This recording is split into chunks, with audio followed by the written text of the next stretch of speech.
Hello, everyone. We are here at one of the best activations I've seen so far, learning all things Magic the Gathering and Spider-Man, and we have two perfect representatives to tell us all about it. We have Mark Rosewater from Magic the Gathering, very good designer, and we have Jesse Falcon, our man from Marvel. Hello, gentlemen, welcome. Hello. Actually, you should be welcoming me. This is your spot. But I want to learn so much today. Tell me about the card interactions that we're going to see, and are they lore accurate? Basically what we're doing is we're bringing Spider-Man to Magic. We have a thing called Universes Beyond, we do different properties, and it's finally Marvel's turn to come to Magic. And so what we did is we took the world of Spider-Man, all the different Spider-Man, the Spider-Verses, the heroes, the allies, the villains, and we brought them in to Magic cards so that you can sit and play and you can be Spider-Man, or you can play Spider-Gwen, or you can play Spider-Punk, or Spider-Ham.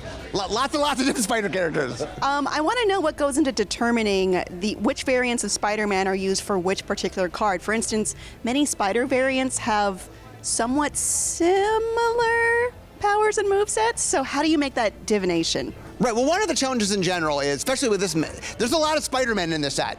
Not all of them are Peter Parker, but there's a lot of Spider-Men in this set, Spider people, I should say, Spider animals, lots of Spider things. And so what we want to do is find the essence of each one. You know, what makes Spider-Ham different than Spider-Man Noir or Peter Parker? And so a lot of the times is trying to find what is a little bit different about them so we could focus on what makes that character shine the most as a Magic card. I'd like to know about the chase cards that we might be seeing, like we did have Golden Chocobos for Final Fantasy. What are we looking at here? I don't know if I'm allowed to tell you that. I don't know. You know, if somebody's going to say it, it's got to be you.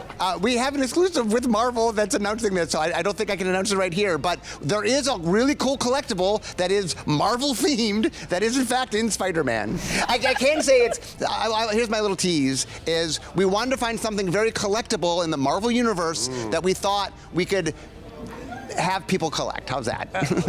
Give you a little bit of my history. 25 years ago, I created a line called Marvel Legends for a company called Toy Biz. Toy Biz, as many people know, bought Marvel out of bankruptcy and sold it to Disney, blah, blah, blah, blah, blah. I still work on Marvel Legends. Well, I do have another game-related question, and this comes from the many nerds in our staff who love to play Magic, and they were curious about why there aren't any Commander Precons with Spider-Man. We are doing a whole bunch of Marvel products. I promise there will be Marvel Commander decks. It just didn't happen to line up with this particular product. Will there be alternate art variants? Will we see past comic book artists contribute to the new art? There's a lot of really fun, what we call booster fun.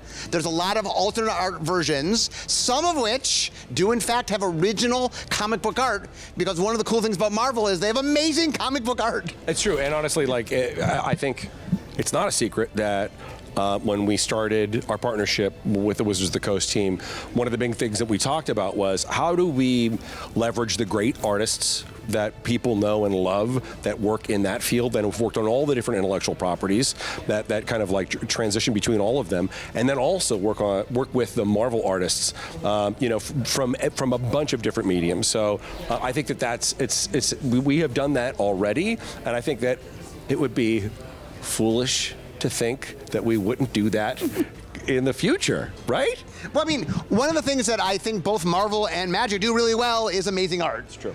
And so we've very much, art matters a lot to us. And one of the reasons we partner with Marvel is art very much matters to them. And so it would be, that synergy, we clearly lean into that synergy. And there are definitely alternate art cards that very much use very famous Marvel art. Well, let's talk about something comics adjacent, if we can, for a second. Will there be any nods to any more famous Spider-Man story arcs, like, let's say, Death in the Family or the Clone Saga? I will say the following. Yes. One of the things we try to do in Magic is we want to capture qualities of things. And Magic does a really good job of having different kinds of cards to different kinds of things. So it turns out in Magic we do have a way to capture stories, something we call sagas. Okay. And so in Spider-Man, there are in fact sagas that are about very famous Spider-Man sagas. So it all lines up. Some folks have made assumptions based on collector numbers that the main set is only about 200 cards, which is roughly 80 cards smaller than a usual standard set. Is that the case? And if so, why small? It is. So I don't know the exact number off the top of my head. The set is a little bit smaller than a normal large set. Actually, sort of the story behind it is when we first started the set, it was going to be a smaller set. Yeah. And as we worked on it, we realized there were just so many awesome Spider-Man things that we made it bigger. And while it's not as big as sort of a normal set, it was much bigger than it started. It actually got bigger as time went on because we just wanted to get all the awesome Spider-Man things in it. Imagine being excited by all the Spider-Man variants. Yes, if you are a fan of Spider-Man, be it Spider-Man, his friends, his villains, I mean, there's so much to play with. That's one of the great things about getting to play with Spider-Man is there's so much awesome Spider-Man stuff. I mean, Spider-Man started in the 60s, and he's still going strong, and there's 60 years worth of stuff to use, and so we made use of all of that. We go all throughout time, all throughout storylines. What we're doing is based on the comics, but there's a lot of fun and amazing Spider-Man comics to play off of. I'm just directing everybody's attention to behind us. This is, Spider-Punk, which was a relatively new character, a new addition to the Spider-Verse. We got to see a lot of this character in recent animated films. I'm sure we're going to see more of that character in more animated films. But this was a huge bet for us because it lets us play in a space for Spider-Man with Marvel that he doesn't really typically exist in. And that's the fun I think that Marvel Publishing really has is like, okay, we've got something really fun. How do we flip this on its head? How do we make it? How do we add 1 + 1 = 5? Well, on that note, I mean, Magic is pretty well known for the details, and you're both big Marvel fans, clearly. So I'm curious to know, what is the most obscure reference you managed to sneak in? We did get in a reference to Spider-Horse. Okay,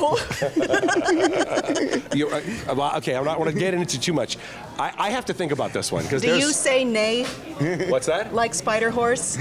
No, yes. I'm sorry, I had to. The Final Fantasy set was extremely popular. Yes. Do you think Spider-Man is going to be able to top that? I mean, I think Spider-Man as a property is an amazing property. It has huge fans, and I think there'll be just as many fans for the Spider-Man set as there were for the Final Fantasy set. They're both amazing properties, and I think we did a great job of making them into Magic sets. I queued you up for that. Has the team learned anything from other crossovers that you've applied to here? Yeah, so one of the interesting things is each property has its own challenges.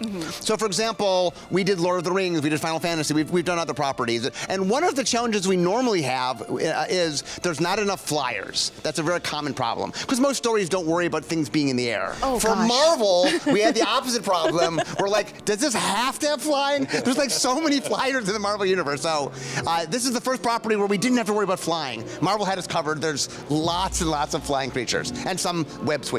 Yeah. One last question, really hard one. What is your favorite Spider variant or card? My favorite Spider variant. I will say, I am a huge Spider-Gwen fan. Go Spider, I guess Go technically. Spider. I'm a big fan of Gwen. I love her story. I love seeing like what ifs and alternate versions, and it's just a really cool place. Like the world in which Peter's a lizard, you know, Yes. and it's great. So one of the things that's really fun, and Marvel does this amazingly, is doing the what ifs of looking at other possibilities. And the cool thing about the Spider-Verse is, imagine any possible variant, they got it covered. I mean, and that's great to see. Like Spider-Man could be Peter Parker, it could be Miles Morales, it could be Spider-Ham, Spider-Punk. I mean, all sorts of things. So that's amazing. I love all of the things Spider-Man. I actually sent myself to the hospital when I was a kid because I ate all of my vitamins in one go thinking it would give me spider powers. I had to have an Ipecac. But to answer your question, there is a version of one of his biggest enemies, J. Jonah Jameson. J. Jonah Jameson's got a son who is an astronaut, goes to space, gets a moon rock, and it turns him into a werewolf. And at some point when I was 12 years old, that character became like a space hero. He was a white werewolf space hero. They called him Star God. And for some reason, that like locked up in my head, and I have been obsessed with like that character forever. Yes, that's Star God. Is Star God in the white deck? I mean, I think you might see Star God some point this weekend if you're eagle-eyed. is that your obscure reference Yes, answer? that's my obscure reference got answer, it. as well as my favorite spider character that we're talking about today. Awesome. Well, tell me about when and where people can check all this out. Well, Spider-Man is coming out this fall. Yes. And this weekend here at Comic-Con, we're doing a panel on Friday to show off a whole bunch of new cards, and people can see lots of Spider-Man friends and different Spider-Man and Spider-Villains and all sorts of fun stuff. And there's a live interaction here where people can come and see sort of New York here in San Diego. San Diego. So we have a panel at 11 on Friday. That'll be the Marvel Legends panel. Then we're going to warm up the audience for the Wizards of the Coast panel that will come exactly right after this. I'll be on the first one. We're going to have a lot of great announcements, maybe some of them connected to what we're talking about right now, maybe not. I don't know. Come check it out. There'll be lots of announcements, but then there'll be even more announcements in the following hour at the Wizards of the Coast panel. Awesome. Well, I hope you're here and can check that out. If you're trying to get into the activation, it's sold out.